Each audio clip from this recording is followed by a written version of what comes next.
We are the Office Blokes. I'm Office Bloke Dave. I'm Office Bloke Mike. Office Bloke Daz. That's it. Yeah. That's it. That's who we are. If you like our content, make sure you like and subscribe and all that good stuff. Yes. I think we're still about 60 to 65% of people not subscribed watching us. Wow. Come on, click that button. So yeah, we could be on 500,000 subs by now if everyone subscribed. We've got nearly, not far off, 3,000 videos now as well. Ooh. It's crackers, isn't it? We've almost got 1 million subs, haven't we? Hmm? We've almost got 1 million subs if everyone's subscribed. If everyone's subscribed, yeah. Yeah, we'll be on the way. We'll be on the way. Road to 1 million. What are we? 763. 772. 762,000 away. So we're nearly there. Nearly there. Final push. Right around the corner. 72. 72, isn't it? Coming into the final furlong. Yeah, there you go. Right then, how US military smoked Russian mercenaries. Yeah, right, okay. I just clicked on it from the title. Is this Ukraine-y? I was going to say, is it recent? I presume so. Brothers in Arms is the channel. We've reacted to them a couple of times. One month ago. Oh, okay. It was uploaded, so I presume so. Are the US military actively engaging targets in the Ukraine, though? I don't think they are. It's just not openly, they won't be. No, but it's these Russian mercenaries shouldn't be there anyway, should they? Yeah. No. They've got that, what's that name of that group that are fighting? The Russian, like, not job group, what they called? Can't remember.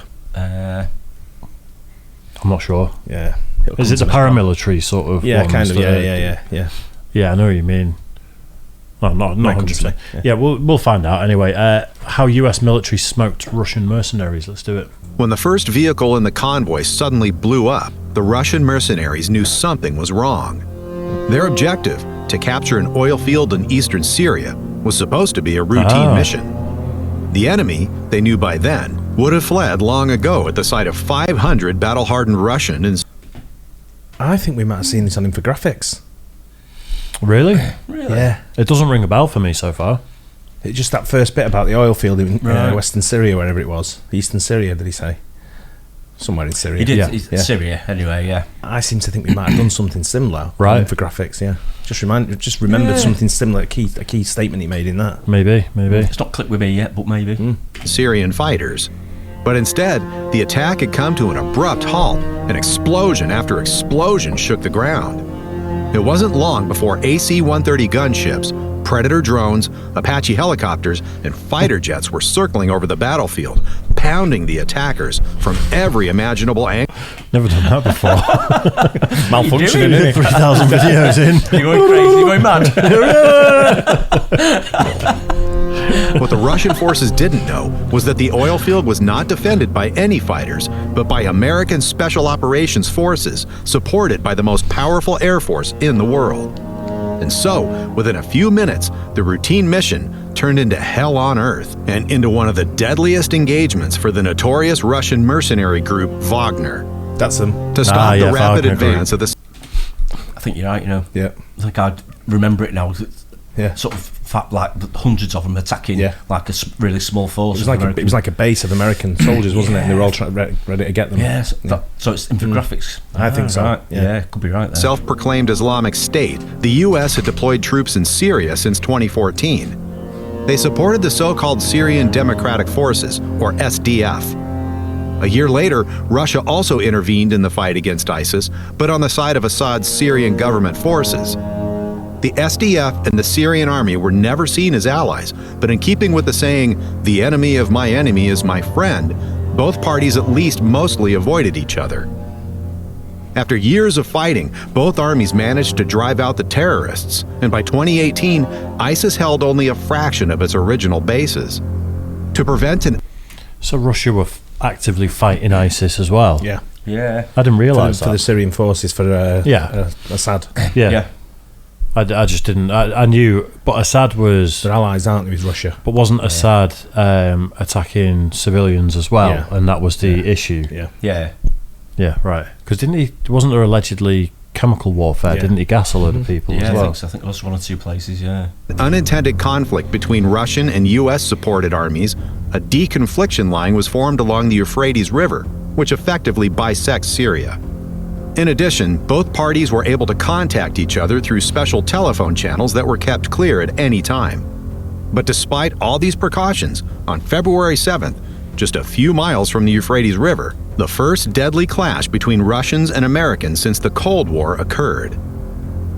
Late in the evening of February 7, 2018, 500 Russian and Syrian fighters attacked an SDF military base.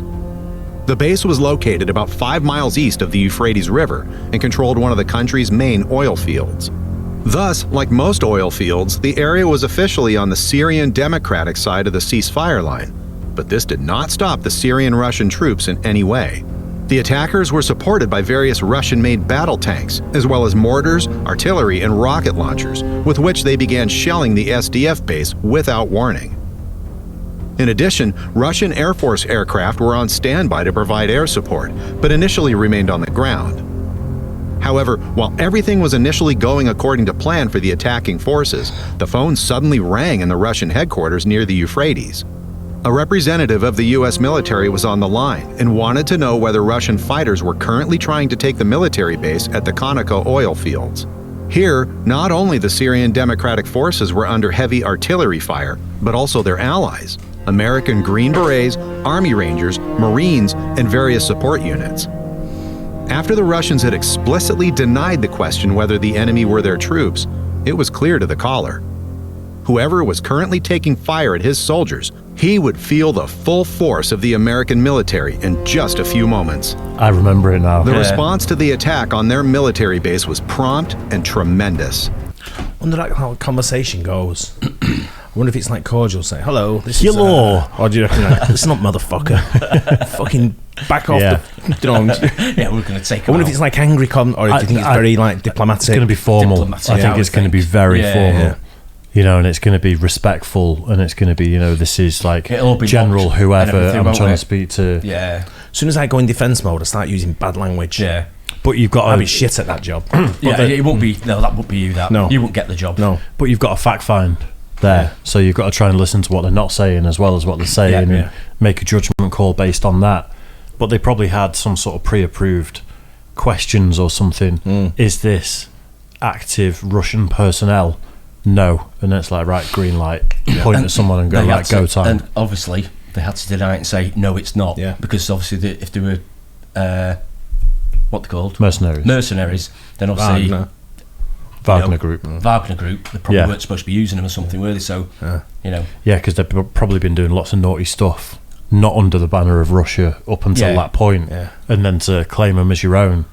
Exactly. It's kind of throwing them under the bus, isn't it, a little bit? Because if they would have said yes to the Russians, they could have de-escalated the whole thing, but maybe they would have been held accountable for war crimes. It could have been an act of war on the US, maybe, because of all the things that they may have done with some of the other Syrian soldiers that they were. But they may have been authorised, but not by the right department to authorise it. Yeah. If that makes sense. Yeah. Someone's gone, go and fucking sort it out. Yeah, sort of. I mean, every country does it to a certain extent, don't they? Send maybe mercenaries or some special forces. Even sometimes they go under the radar, and it's not like an official sort of they take long holidays, don't they, the special forces? Yeah, like SAS guys will be off for a month and they'll be in Africa getting a tan. Yeah, in Somalia. Exactly. Yeah. Even before the Russian convoy reached its starting position for the attack, the first and last vehicles were taken out in a classic ambush maneuver, trapping the forces in the middle.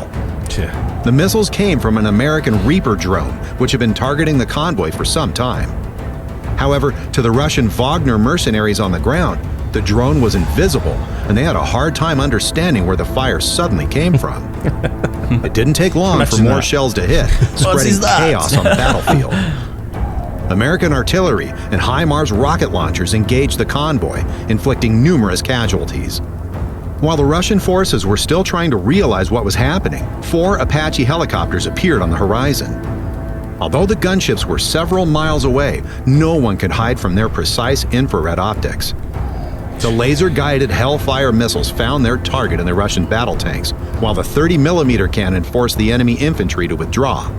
Few of them were able to escape the explosive shells, and a Russian survivor later reported that they suffered about 200 casualties within the first few minutes, almost half of the entire attack force. Wow. You know, the Americans have just been watching them for the past 2 days, heading towards them and going, one bullet.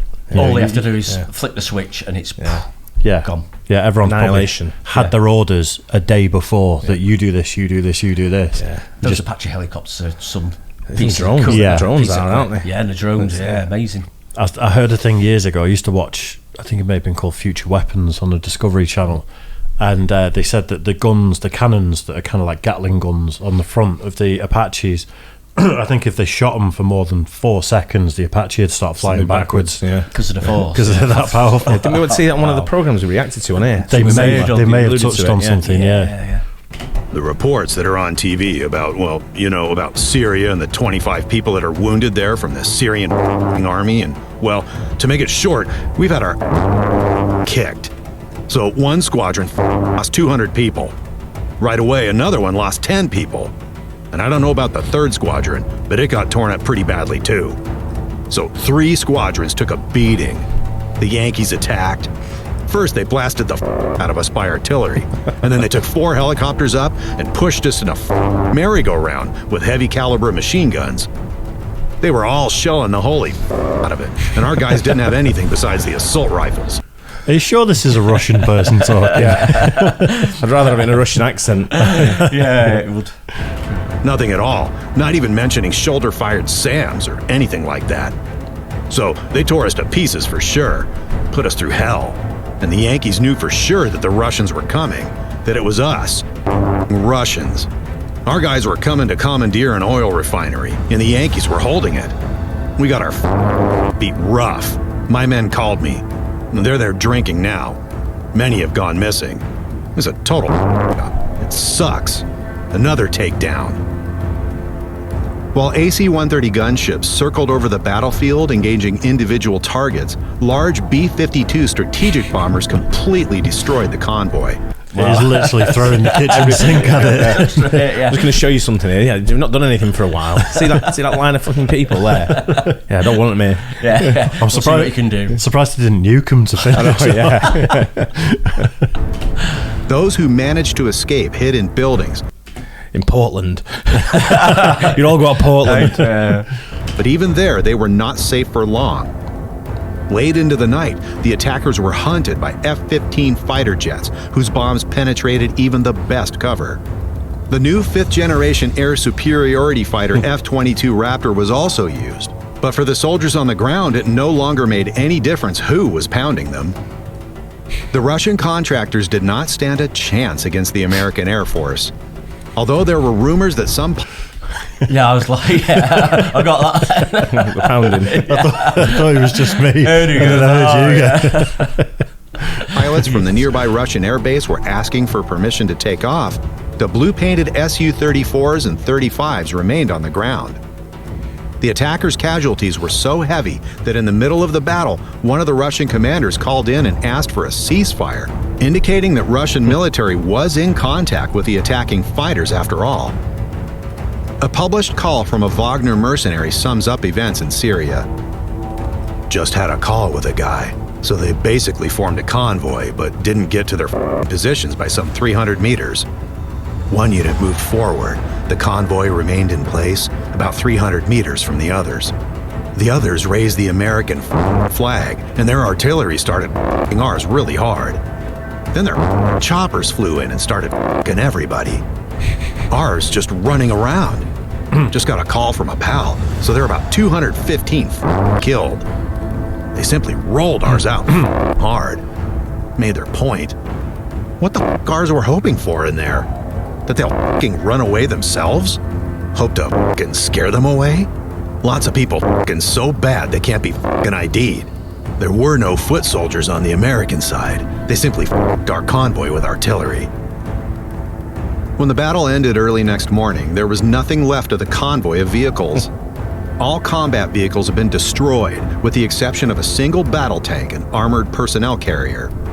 Of approximately 500 Russian and Syrian attackers, at least 200 were killed or wounded. One of the mercenaries later reported that in some places they found solidified melted sand and gun barrels bent from the heat. There were no casualties on the American side and no reports of damaged aircraft. Only one of the SDF soldiers in the base at the oil field was wounded by Russian fire, but survived. The incident sparked outrage on both Russian and Syrian sides, but since the Americans had repeatedly reassured themselves through the Russian officials, they could not be blamed. According to intercepted phone calls between the leader of Wagner and Russian ministers, the attack was even said to be an order from Moscow. For Wagner Group fighters, the Battle of Conoco Fields went down in history as Red February and was one of their most humiliating engagements. At least some of them received a medal specially made for this event. It shows a Russian soldier surrounded by flames, heroically shooting at an American Apache helicopter. A scene that probably never took place in this way. The Syrian Democratic Forces and their American allies had successfully defended the base at the oil field and continued to fortify it. The demonstration of their superior air power was meant to be a warning to any hostile forces not to mess with the wrong people. Interestingly, when Syrian and Russian fighters gathered in the area again about a month later, the Americans once more contacted the Russian commander in charge. This time, it was not long after the end of the phone call that the entire Russian-Syrian fighting force hastily withdrew. That's how you get the job done. For those who made it this far, thanks for watching. If you want to help us produce more content, feel free to leave a like and tell us what you think of the attack on the US base. That was a great video. Yeah, Russians are hopeless, aren't they? They really are. For like when it comes to like war, they're just proving it again, aren't they? I think it's just kind of rotten from the top, isn't it? There's a lot of, they just throw bodies at the situation. Yeah. There's no consideration for the human lives and the human cost. The military hardware seems shit. Again, it's not a patch on like the American hardware. No. It's absolutely nowhere near. That's like a gunfight, a shootout, and they turned up with a butter knife, haven't they? Yeah. You know what I mean? It's like... Well, it's like that. You say you're coming back again, round two, and they're going, whoa, no. It's like, have you ever seen that meme of that baby running in the room, then going, whoa, and running back out? Yeah. So that's what it was like, wasn't it? I think there's a lot of stories about the Russian higher-ups laundering and sort of embezzling the money that was meant to pay for the equipment, isn't there? Yeah. We saw that on a video, didn't we, where there was there was books inside people's body armour because they'd just been sewn in to make it look like it was actual body armour. And it's bad, especially when you think that's... They're people, aren't they, fighting for their country essentially? Yeah, and they're lambs to the slaughter in that situation. Yeah, but they were the provocateurs. Yeah, that's the word, isn't it? Yeah. And they got what was coming to them, and it was like just job done from the American side, wasn't it? It makes you wonder sometimes as well. These mercenaries, especially this Wagner group, they're quite ruthless, aren't they? Yeah. What the guy who runs it is an absolute psychopath, isn't he? Right. And he's very close to Putin. I'll bet. I think he's even like. They reckon he's like getting more seniority than Putin has. Really? So he's trying to tell him now to back out of Ukraine and sort of like say the war's over. Yeah. Back out because you're losing so many people. But with someone like that Wagner group, it makes me wonder sometimes if these are the wrong ones that they want out. So they said go there. Yeah. And they've been pounding them. So that's how you get rid of them. Yeah, good point. But what you mean because he's getting too powerful? They were taking him out of the Russian prisons and everything, weren't they, Wagner? Yeah, and deploying him. Is that where the prisoners went? Yeah, into I that can't remember his name. group? He's got a proper Russian name. You think like the Wagner, these mercenaries that were over in Syria, you'd think they'd be actually pretty well trained in that. If they're mercenaries, you think they'd be sort of like ex-military, and they train them quite well. That's how I've always thought mercenaries would be they'd be pretty actually well trained. It depends how many you need, though, doesn't it? Yeah, because if there's 5, maybe there was 10,000 of them in Syria. And how many of them are going to be special forces or anything? There's not going to be many. But like I said, the leader of it's quite influential in Russia and in politics and all that kind of stuff. But he's apparently he's quite a very, very aggressive guy. Yeah, sort of thing. But I guess if you're in that kind of group, you can't be a shithead, can you? Oh, well, exactly. Yeah, you can't be Mr. Nice Guy, can you? Didn't even get 300 metres though, and everything just blew up. Everyone's dead. The thing is when they did it again. Someone made a phone call and they retreated. Yeah. That phone call would have been less formal. Oi, dickhead. Piss off. Have you not learnt your lesson? Anyway, hope you guys enjoyed it. Don't forget to like and subscribe. We'll catch you on the next one. Cheers. Guys.